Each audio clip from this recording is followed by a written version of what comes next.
Hi guys. അപ്പോൾ എനിക്ക് എൻ്റെ വീട്ടിൽ നിന്ന് എൻ്റെ വീട്ടിൻ്റെ അടുത്തൊരു ഫ്രണ്ട് ഉണ്ട്. അപ്പോൾ ആ ഫ്രണ്ട് എനിക്കൊരു ഗിഫ്റ്റ് അയച്ചിട്ടുണ്ട്. നെയിൽസ് ഉള്ളി ഗിഫ്റ്റ് എന്നും പറഞ്ഞുകൊണ്ട് നെക്സ്റ്റ് BFF എന്നും പറഞ്ഞു. Because she is my friend. Okay, അപ്പോൾ ഞാൻ ഒരു BFFൻ്റെ ഇത് അവൾക്ക് ഉണ്ടാക്കി കൊടുക്കുക. അവളുടെ പേര് ആൻഡ്രിയ എന്നാണ്. ഓക്കെ, അപ്പം നമുക്കിത് തുറക്കാതെ ഗായ്സ്.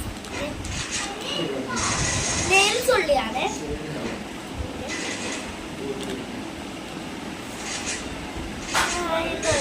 ഇതിലൊക്കെ ഓരോ ഗേൾസിന്റെ പേരാണ്. അപ്പൊ ഞാനിത് ഇട്ട് കാണിച്ചു. ഓക്കെ ഗായ്സ്, അപ്പൊ നമുക്ക് കിട്ടിയത് ഇത് Tata Tata. My hands. Hello guys, like and subscribe. You are the best.